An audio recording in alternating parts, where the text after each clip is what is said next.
My name is Chris Cobetto, and I have been the director of HyperFest for 23 years.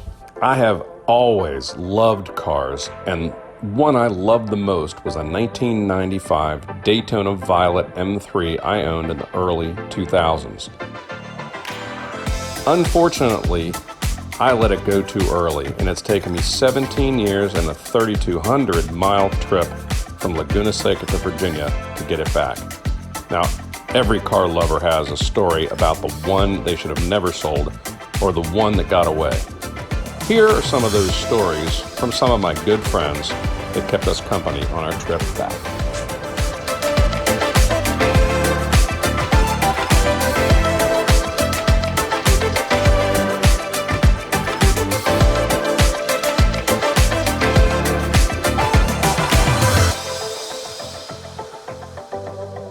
What car did you get again?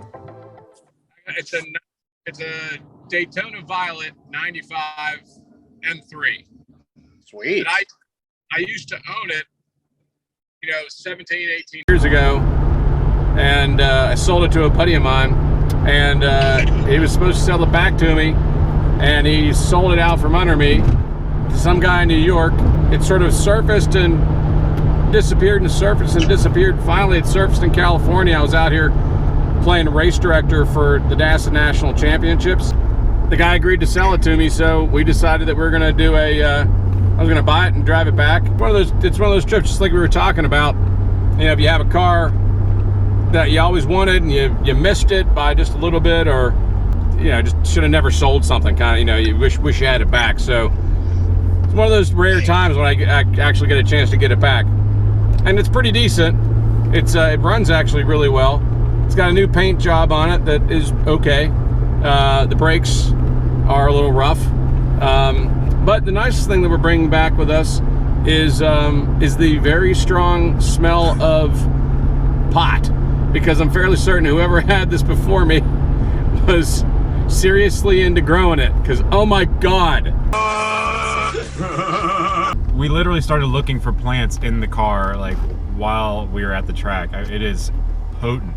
Oh yeah, It's awesome. I mean, try to get over that 12-mile-an-hour mark if you can.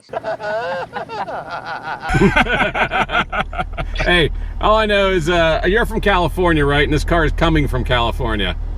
Yeah. Mm-hmm. There's a Hey, connection. it's all legal. Just careful crossing state lines, You're our first. You're our first interview. Something tells me if we get pulled over, you're probably going to be the last one too. We'll just be in jail. Yeah, don't throw my name out. It'll make That's for sure. it'll make for a good story. So how far along are you now? We're in just outside. Where the hell are we? Just outside of Sacramento, right? Yeah, we're on 50 headed towards Lake Tahoe right now. Oh, right on. Yeah, you're not. Yeah. So we're doing the cars and coffee kind of thing. We're just sort of rolling along. Although I'm not drinking coffee and his is cold, but Yeah, it's more like idiots in cars. just plain idiots in cars. I'm sitting in my room instead of passenger seat or driving an M3 somewhere. Is that the M3 there? Doesn't look like an M3 interior. Yeah, Yeah. that's it. Yep, we're in it right now. You got Vader seats. Here you go. You see them? You can see the rip in this. Please drive. And so it's an E36. Is that the model? Yeah, that's correct. Yep, E36 M3.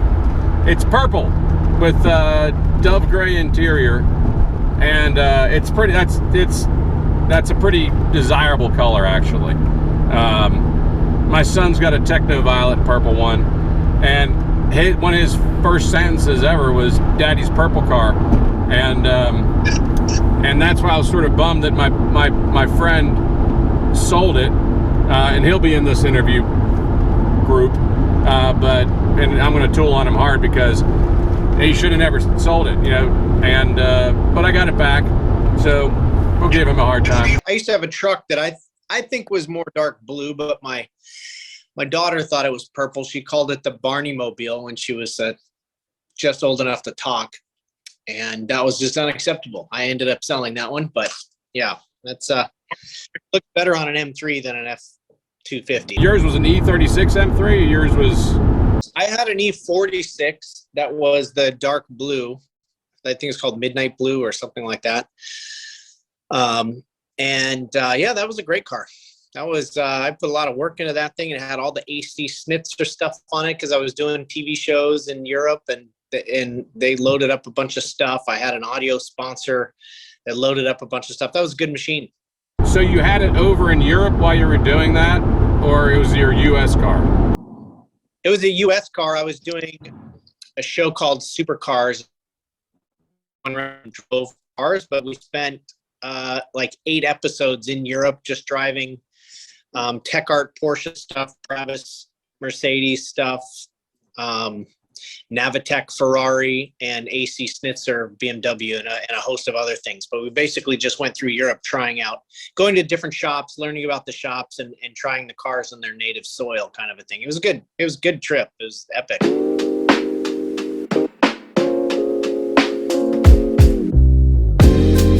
Hey, by the way, you just drove your dream car, right? Didn't you just drive the McLaren? Like, what speed are you going right now? We don't really know. It depends upon when the dash decides to work. I've paid attention to every single car, every shift, every noise from a car ever since. So here's this 912.